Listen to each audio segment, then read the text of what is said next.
Are we on? Yep, you're good. Are we on? Okay. All right, thank you for being here. We used to call these the co-pastors forum, but from now on we're calling it the Mont View. Is that funny? I've been waiting forever to do that, so we're really... Hey, I'd like to be up all the time to rebut and jibe Clover, so keep me up. Got it. Oh, All right. keep his mic Keep my hot. mic up, yeah. Yeah. All right, very good.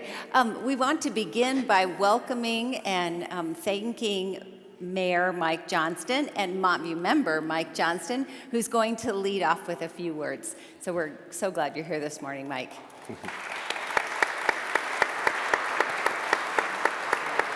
There's a hand mic. Wherever you want, or the hand mic, or whatever you want. Oh, yeah, you can have that. We're not letting you have the pulpit yet, Mike. Feels far too intimidating to stand over there, so I was hoping I did not have to do that. I, just as a member of the congregation, wanted to read a short note that I wrote to you. Hopefully I will do well in making it through it.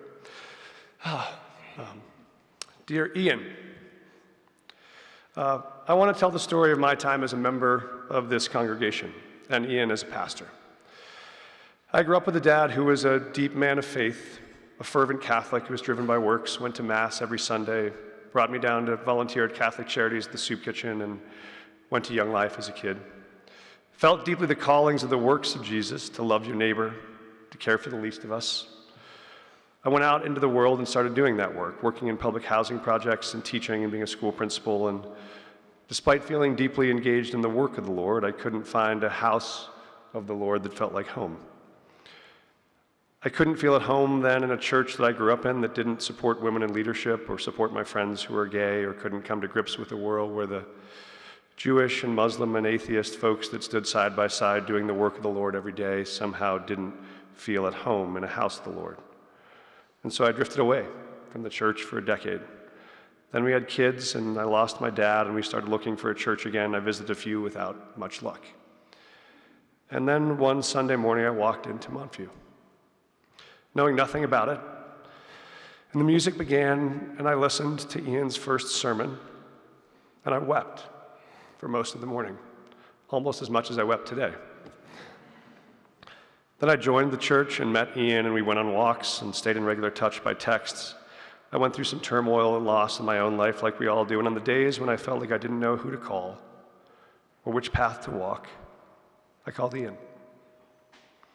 On the days I felt alone and unsure, as a father or a husband or a leader, I called Ian. And it was in those moments that I realized the power of why I was overcome with tears that first morning I walked into Montview.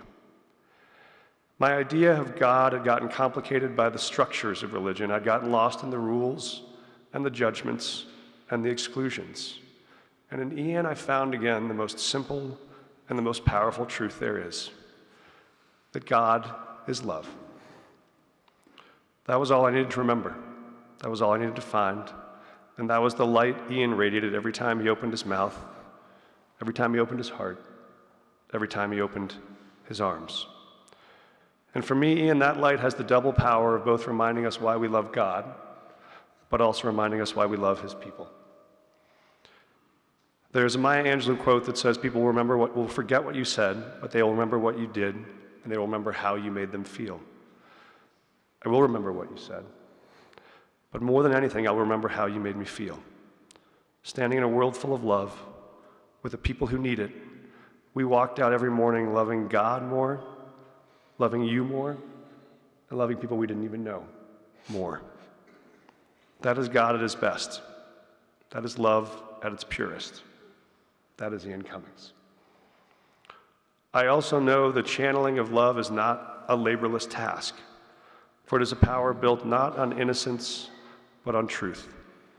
Its power doesn't come from the ability to ignore suffering or injustice, but to absorb it and cleanse it through our soul and pass it on. It requires us seeing and holding and feeling all the pain and letting it dissolve slowly into goodness again.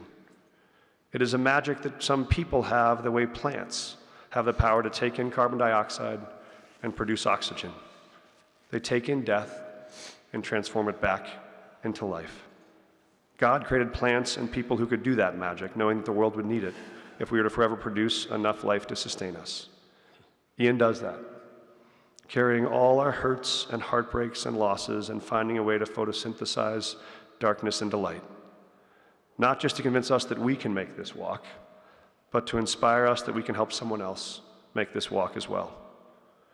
While we often worry the world has created amplifiers of darkness, social media or chat forums that seem to propagate fear and hatred faster than we can catch it, every time I walk with you, Ian, I'm inspired again, hopeful again, confident again that the Lord has always created more powerful tools to turn darkness into light. I know that work is not easy. For those who carry all of us, they also need sometimes to be carried. There have been many years for all of us when in our walks together there was only one set of footprints, because you were the ones carrying us. So our gift back to you is that as you walk out of this church, know that you have not only carried thousands of us, you have taught us how to carry others. You have not only transformed our darkness into light with your own human photosynthesis, you have taught thousands of us how to turn hate into hope, how to turn pain into possibility, how to turn suffering into salvation, how to breathe into the world what they give us from fear, and how to breathe back out love.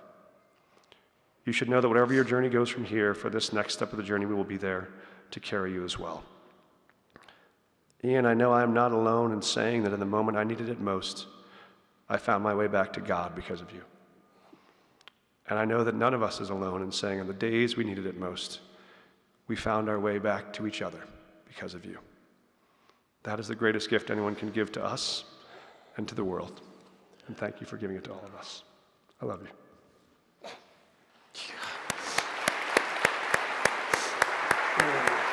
Jesus. Really? Wow.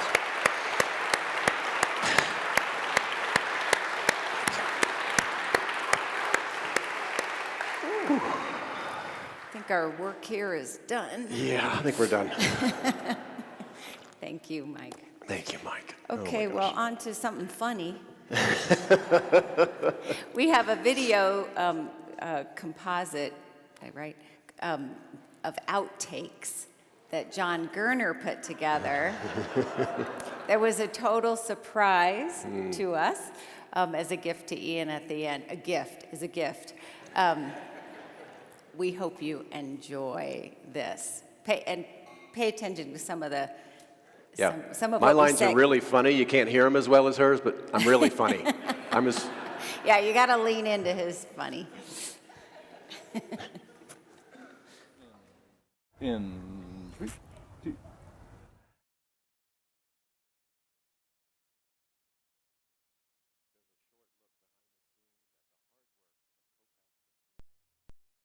Outtakes, outtakes, outtakes. Welcome. He's the welcome guy. That's silly. Is that where you went?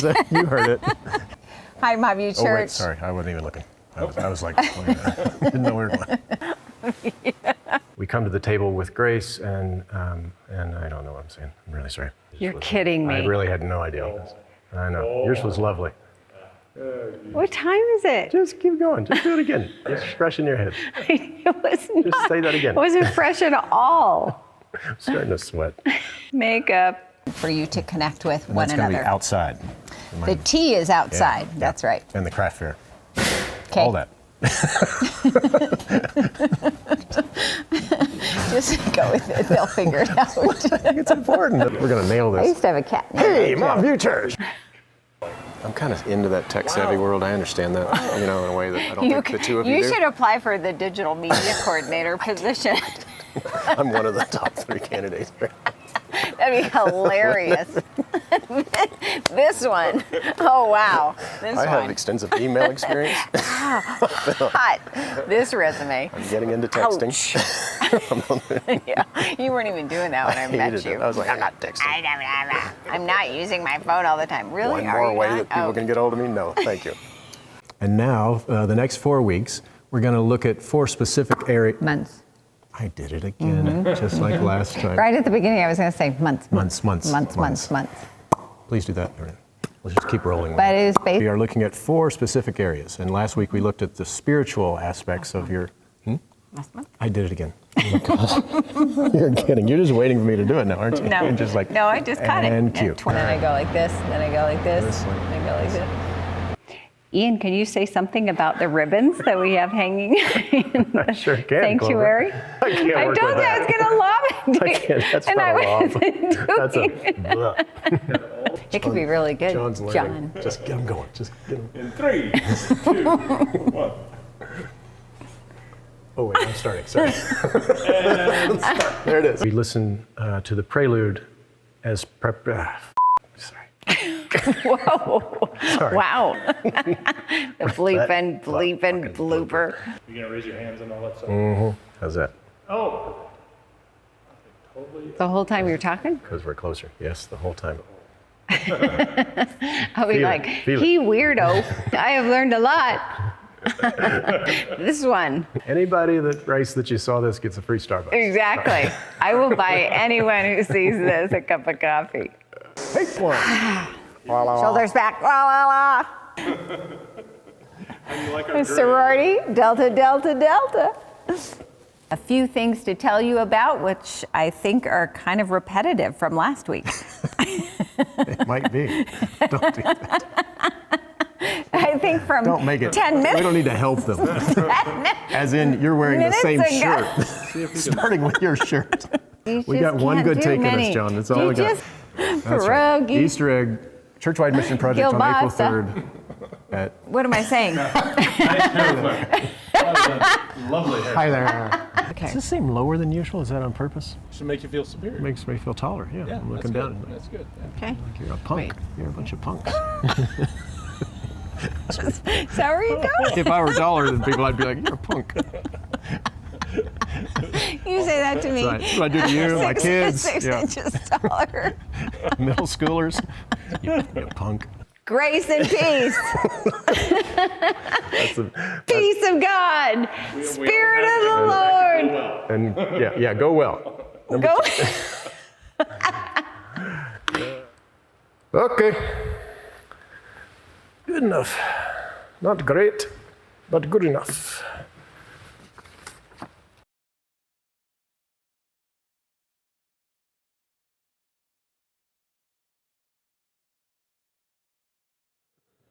Is that where you go? If I were taller than people, I'd be like, you're a punk. You say that to me. Right. That's what I do to you, my kids. 6 Yeah. inches taller. Middle schoolers.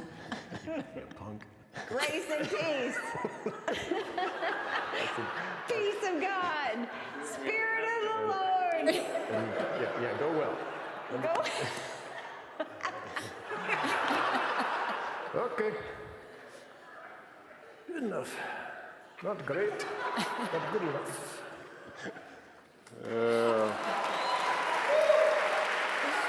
We'll put that out somewhere. Right? We'll put it out somewhere.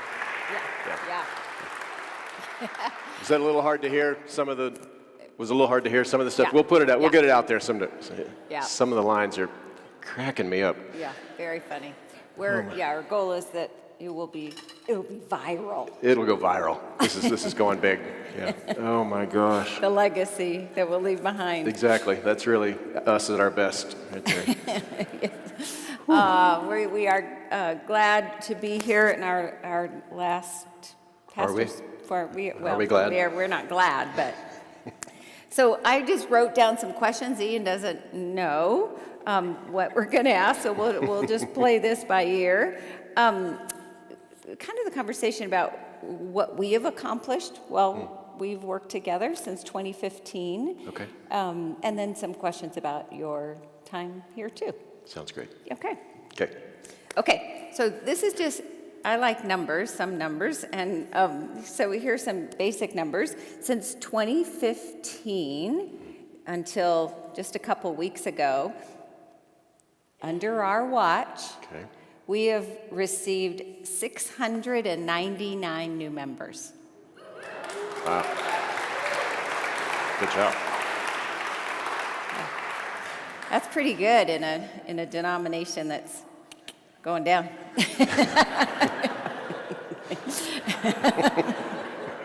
changing shape. Changing shape. Yeah. Yeah. No, we're really glad. And we have baptized, this number really is kind of staggering. This is 8.5 years. We have baptized 213 babies and adults. Yeah.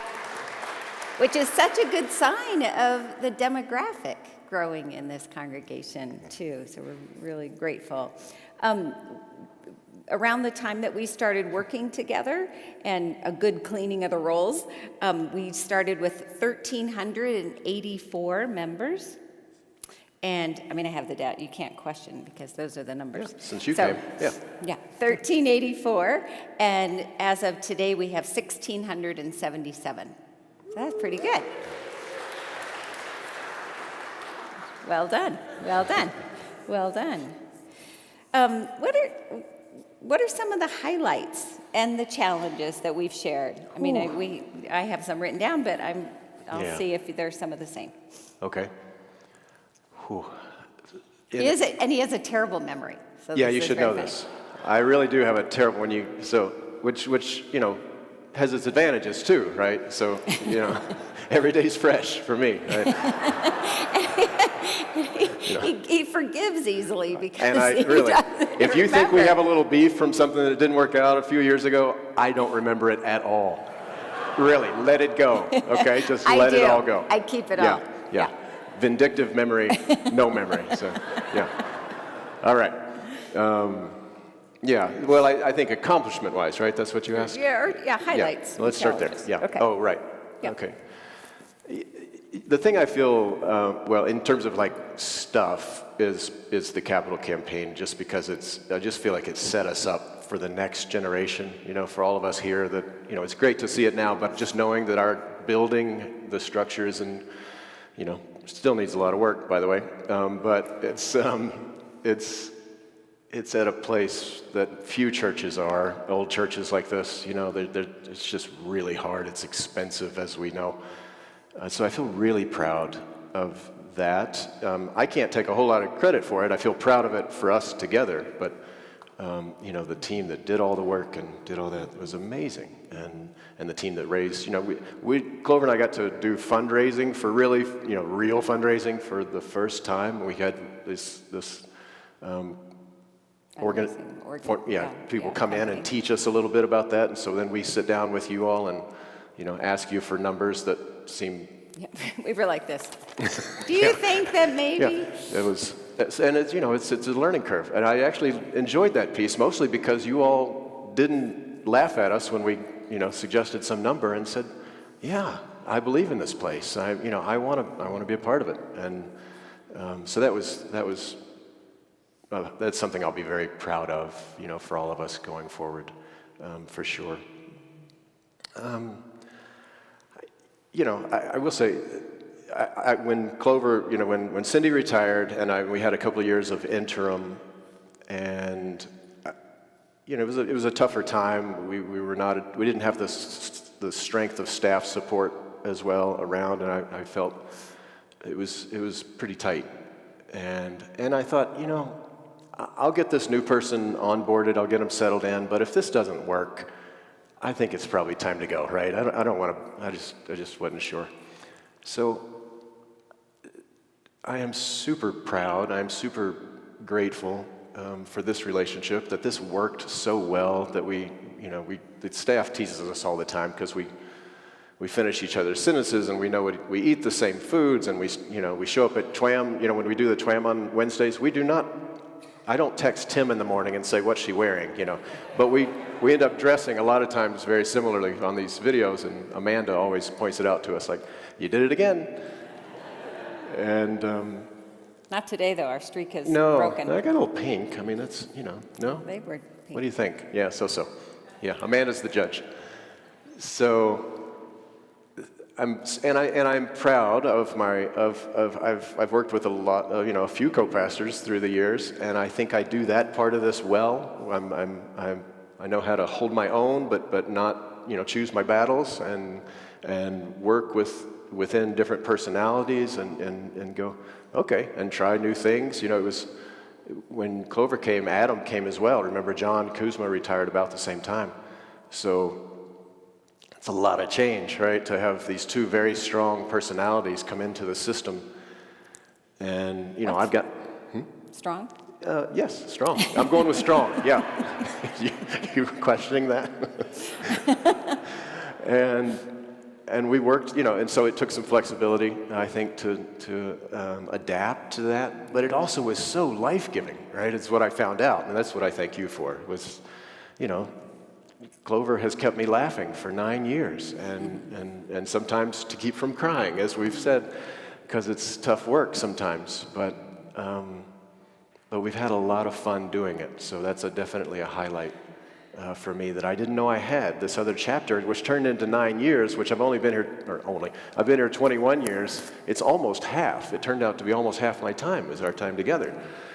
And it's been great. And it was great before. I mean, I have so many memories from, you know, Bill and Cindy and John Kuzma, and, you know, it's the whole 21 years has been this remarkable gift for me. You know, most of you know, I'm just going to keep talking here. Most of you know I came as the interim here, right, which was intentional, or I was happy with it because they would fire me in a year, and I didn't want to do church work, and so that was going to be just fine. And when we started talking about, do I stay, and you know, it's against the rules, and I didn't know that I could have this life that I've had, and it's you know, who gets this? Who gets the mayor coming up and writing, you know, talking to, like you're, you know, things I do not deserve to be said about me, but it's you know, I'm trying to breathe it in because it's grace, right? You're giving me back this, you know. I know I've tried hard. I'll say that I've tried to give it the best I've got, you know, and my motto was, you know, don't make it worse. Don't leave it, you know, don't leave this place worse than you found it. Don't break it. It's pretty good. Don't break it. And to be leaving with, you know, those numbers and the energy, you know, the party on Friday, just, you know, some people have been saying it was just this, you know, not so much about me, just to be together as a community, that this community feels joyful together. There's a spirit in this church that is joyful and is, you know, what that then means when you go out into the world, you're different. Out in the world, you're getting fed here and you're going back out. That means the world is different. That's huge. Mm-hmm. And that I've gotten to be a part of that and help to shape that, yeah, that's a highlight. That's a highlight. Mm. Yeah. You were very, very adaptable and nimble when I started, and created space for, as one of our very faithful members said to Ian on the side, she's a lot. Like week one. Week one. She's a lot. She just goes to me, are you ready for this? Because she's a lot. I'm like, oh, just wait. Yeah, exactly. You were just warming up. Yeah, it's good. No, it's been a good, yeah. Thank you for creating space. You're welcome. You're very welcome. To find my way here. What I remember, and one of the highlights for me, even though it was difficult, was preaching the first Sunday after the 2016 election. Mm. And it was heavy. It was, I mean, there were a lot of feelings, right? And I was on for preaching that Sunday, and when the election results were coming back and a lot of feelings were happening, I texted Ian and said, "Oh no. I think it was hell no. Oh no. Not doing I'm this not by preaching, myself. not by myself." So I don't know if any of you remember that we did a co-sermon after that, and I feel proud of that. I feel like that was just a really good experience, and I felt like the Spirit was really with us as we wrote that together. Yeah. We've been through a lot of stuff. As you know, Yes. That was pretty early on, and you know, not a political statement, but it was intense when Donald Trump won. Whatever your politics are, right? And so we had 4 years of that, and that gets you to about when the pandemic starts. Yeah. Like, really? Okay, here we go. And a few years of that, and so it's been a lot. A couple other worship services that we led that I think will be so memorable for us and for staff was the first Easter, which was just weeks after, remember when the pandemic started, and we had the Easter service at sunrise videoed in the columbarium, if you remember that. I loved it, yeah. It was really beautiful and Subtle, quiet. the way Easter might have been that first Sunday, Yeah. that first Easter. Yeah, and that was really meaningful. And then the next year, we had it in the parking lot. Do you remember that? We had Easter outside in the parking lot, and we did like 5 services, and people came with their chairs, and that was really Yeah, memorable. but we made it, beautiful, and Yeah. you were Yeah. on the cover of the Denver Post. Yeah, Remember that? That's cool. right. Pretty cool. That's right. That's right. Yeah, where was that? Was that on the I don't video? I think it kind of was. There's a lot of this, but I know. a lot of this. Those cheerleading days. Yeah. And what about? Well, let me do. Yeah, unless yeah. you're going to move on, No, I just go wanted. I guess I would call it a challenge that I remember, and it's the last. I had kind of forgotten about this, but at the end of that clip, when you go back and watch it, where we post it, and you see me kind of walk off by myself, that's because during the pandemic, we would of course preach into the camera, right?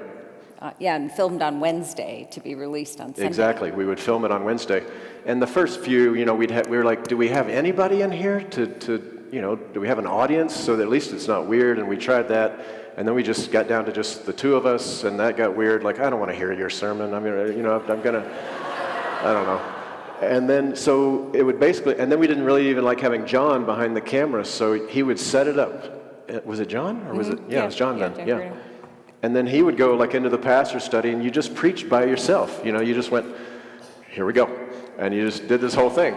So that's me going off, going. Yeah, and a teleprompter. No, to a teleprompter. We had to tell it so we didn't have our notes too much, so we could look into the camera. We got smart about that. So that's me at the end, just going, good enough, not great, good enough. I'm just talking to myself. There's nobody in this space, and that was super weird, and to be doing this by yourself, and then just, all right, I'm done, and hope that it's in that moment, it does not feel like it's going out into all your homes, and you just, of course, we knew it would, but it doesn't feel like that when you're in here by yourself. And John's like, turn the recorder off when you're done, I'll see you. That's it. Yeah. So, yeah.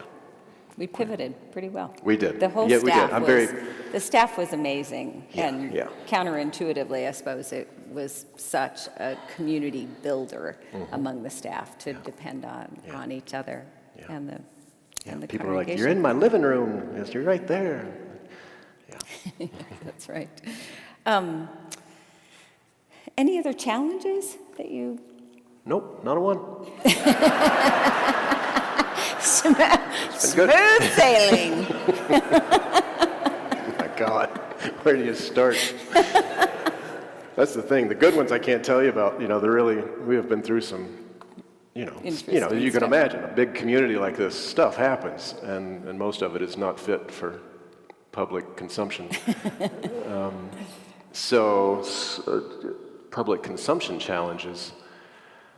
I'll name just this is a classic one, but just trying to balance home life with work here. It's a kind of an all-consuming thing, and since my wife is here, I just want to say thank you. God bless you.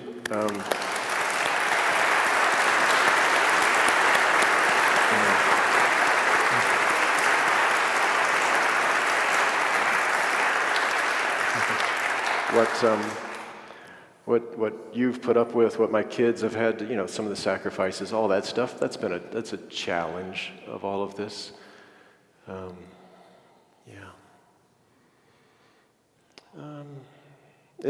I will say, for doing this for 21 years, it's been remarkably positive, actually. Other than like world events that we've had to adapt to, you all, in general, have been great, right? Few exceptions, very few. Yeah, little asterisk by some of your names, but no, just kidding. we've had our stuff, right? I mean, how do you do this without having your stuff? It's like this huge family that's having, and we come here and we expect things and we want things. It's our deepest longings to be met, and there's a bunch of us, and those longings are not the same for all of us, and so, but in general, I'd say for 21 years and knowing some of the horror stories that some of my colleagues, that we hear of how, and it doesn't take much of an unhealthy church to chew up a pastor and spit them out. And I see a few of you pastors nodding, retired pastors. We know, and this is really a true thing and this church is so healthy. The leadership is really healthy. And I think and that's part of what we do too, is say, More health. More health, and where Yeah. something's not working as well, at least in our opinion, we try to contain that, and that's how you keep this healthy organism going. So I think we've done pretty well with that. Yeah. I think one of the aspects of ministry that maybe congregants don't think about is every time there's a death of a parishioner that we hold grief for family and loved ones and the community, and then create a worship, and a memorial for those we love. But I think it's easy to forget that pastors are grieving the loss of the loved one as well, the parishioner or the parishioner's loved one. And so to navigate as pastors our own grief and then hold grief for the community, it's hard. And I think I'm so grateful to have a co-pastorate. Yeah, the co-pastor because helps with I don't know if you've ever seen, we meet on Wednesday mornings in Honey Hill. And sometimes we're in the corner crying together over the loss of someone. So it's, So I'll tell a it's quick good. story as before you came, but some of you will remember the name Barbara Reed. So Barbara died early in my time, and I'd only been here maybe a year, I think. So if I came in 03, it might have been 04, something like that. Maybe 05. I was pretty new, and I was just beginning to absorb all of this sadness that you actually are exposed to as a pastor. I had never, before that, I'm just a guy, I'm 33 years old, going through life like, everybody's kind of healthy and my age, and, it's the world, right? You just see the world reflected in your own life. And I had been absorbing this stuff, and then so Barbara Reed was this wonderful social justice warrior for our church, and she was killed tragically in an auto accident, at the hospital, and lots of blood and transfusions, all night long, and we're sitting there with her. So we get to the service. Anyway, I'm new basically, and so Bill and Cindy, I'm sure, did the service, but I just had to read the scripture, and so at the beginning of this service, and I read the scripture, and I just lose it at the end. I go into that stairwell and I just start weeping. And it was the first time that I wasn't ready for it. I wasn't ready. And it was just like, what's happening? And it was all of that. So you learn how to do that, hold it differently through the years. But that was a big lesson in, you've got work to do too when someone dies. This is a loss for you too. Yeah. I liked Barbara. I knew Barbara. Yeah. It wasn't just this parishioner, so. That's right. So your 33-year-old self, what would you tell yourself now? That That one? 33-year-old. Tell him? Yeah. Looking run. back. Don't do it. 2015's Sell cars, something, do anything. sell cars. No. I would definitely tell him to do it. I've loved this, as you know.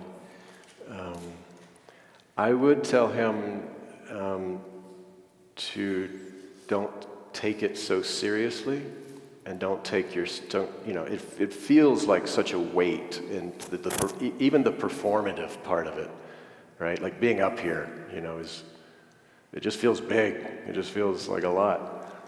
And what's helped over the years is maybe it's just growing, getting more mature and becoming more comfortable in who I am, and and just getting older. But I don't take it that seriously anymore, and it made it a lot easier. Laura can attest, when we first started, if it was a sermon week, I was not nice to be around, right? Can we give him? Yeah. It was because I was stressed. I would be really stressed, and the past few years, it would be sermon week, and she's like, it'll be Friday, and she'd be like, "You're preaching this week?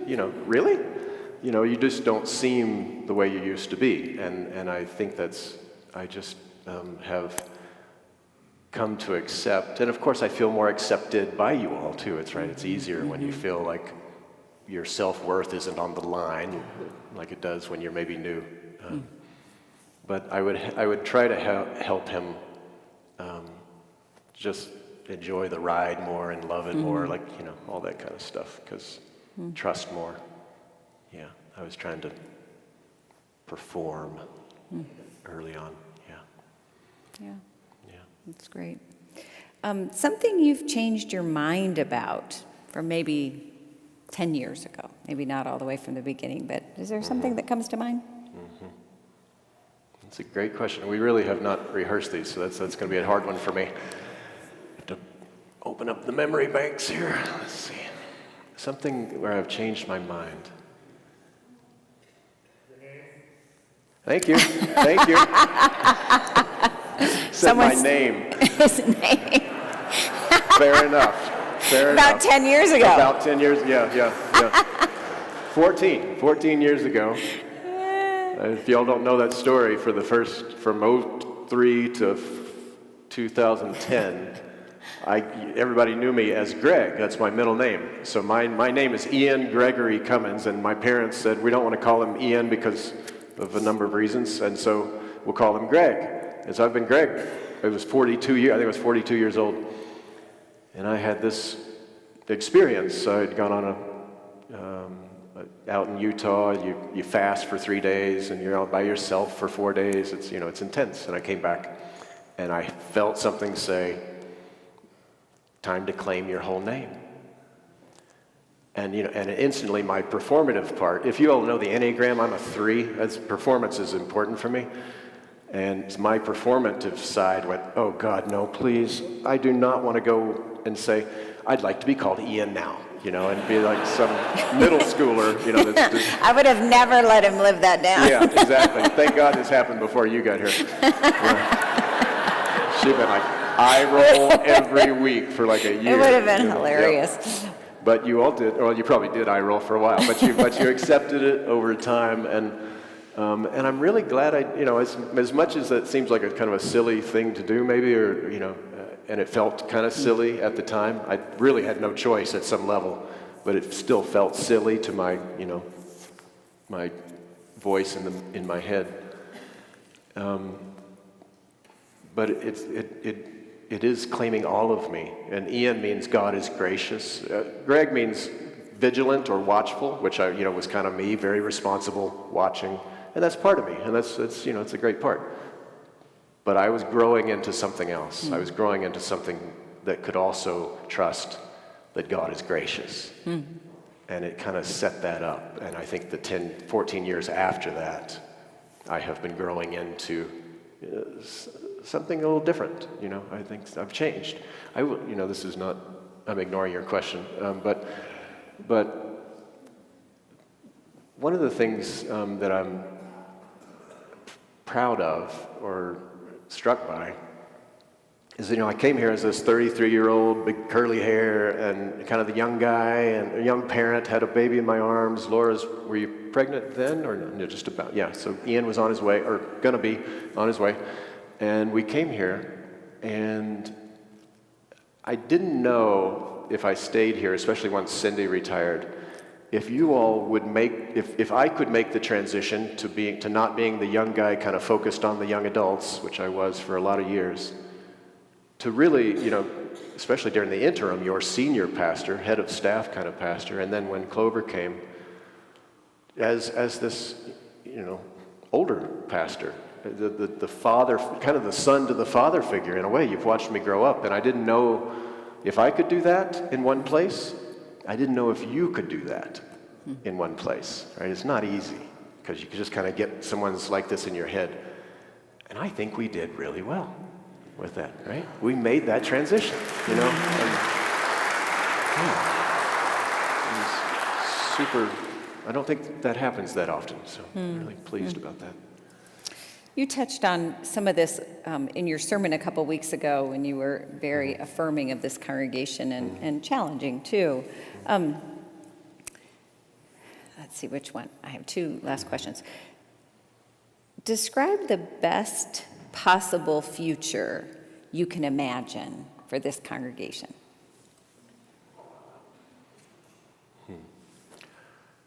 I do imagine a very positive future for this congregation. At a purely practical level, and nothing that any of us should be happy about, part of that is simply because smaller churches are not doing well, and I think the pandemic made it even harder for them to survive. But there's still plenty of people that were going to those smaller churches that would like to go to church. They probably would not prefer to have a large church, but there's so much life here that I think we're going to continue to see new people come in from smaller churches, which is not healthy for the denomination. But that's going to help. I also think that this church, as the politics, especially with an election coming up and whoever wins that, but I just think in general, largely because of technology and artificial intelligence and how that's going to make our lives, make seeing reality harder, living in the same realities harder, right? We're going to get spoon-fed kind of our version of this, and so therefore, as we've seen for already 10 years, but it's going to amp up, I think, even more. We're going to live in these little bubbles where we're not, there's no exchange, right? We don't get outside of those. I think this church is as well poised as any church to do that work, to be a place where it's actually safe to have some exchange, and it's going to be super hard to do. But there's a maturity of faith here where we do understand that not everybody thinks like we do, and that our way is not always the right way. There's that little bit of wiggle room, and gosh, I hope you keep that. Because if we get, and it's going to be so hard, because it's going to be you're either with us or against us kind of thing on both sides, right? It's going to get really ugly.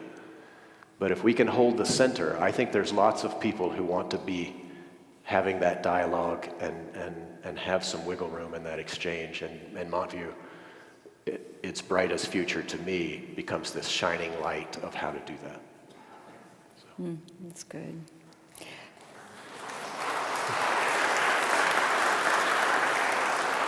They're very clappy. I know. They're very clappy. I love it. Thank you. Yeah. Last question, and maybe there's just overlap in this one. What are three, doesn't have to be three, but what are three significant opportunities that this congregation could embrace with new pastoral leadership over the next 5 years? Mm-hmm. It'd be great to have a person of color, more diversity on the staff. It's not easy to find. Yeah, please say that. It's, as we know, and especially if you're looking for a Presbyterian who's mainline or leans, theologically the way we do, the pool isn't large, but more and more are coming up. I think there's new blood coming in all the time. So let's explore that. That's a real opportunity. Again, because this church could do that, could hold that in a way that a lot of churches are not ready for. The anti-racism work that we've done in this church, I think something changed, something turned in the kind of where we were, similar to when I came around the LGBTQ issue, was more of a don't ask, don't tell, there was space, but it wasn't the way we are now.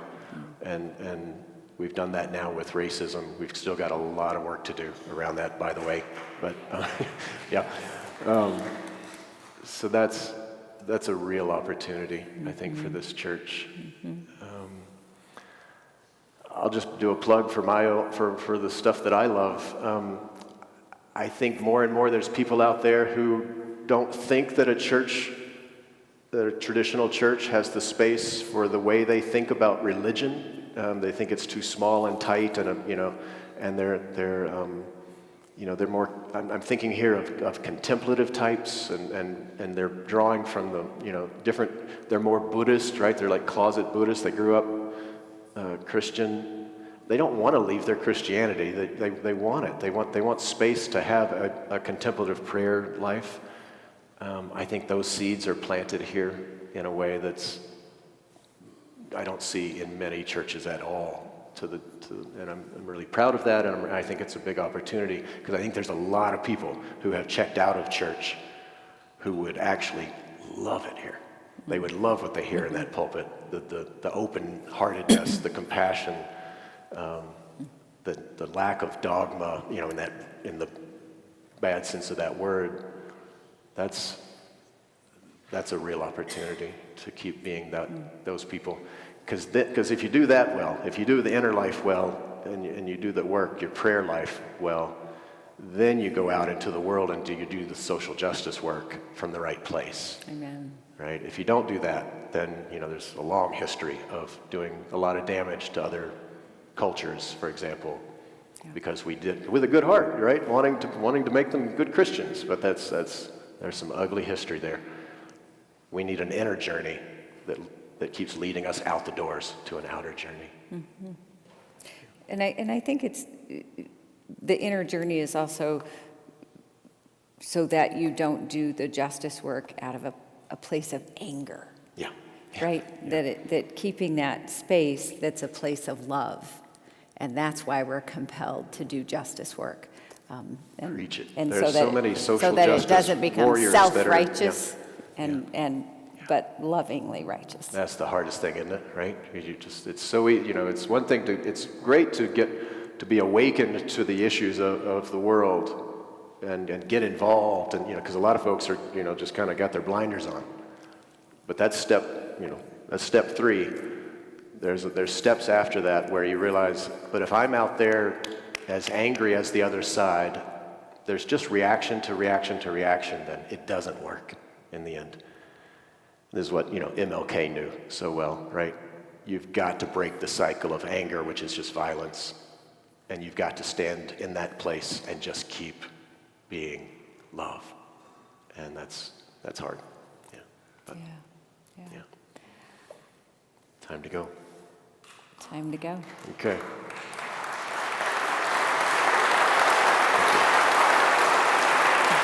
I'm good. Okay.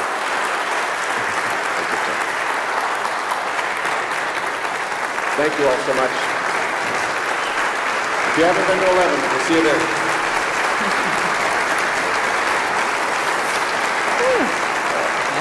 Very good.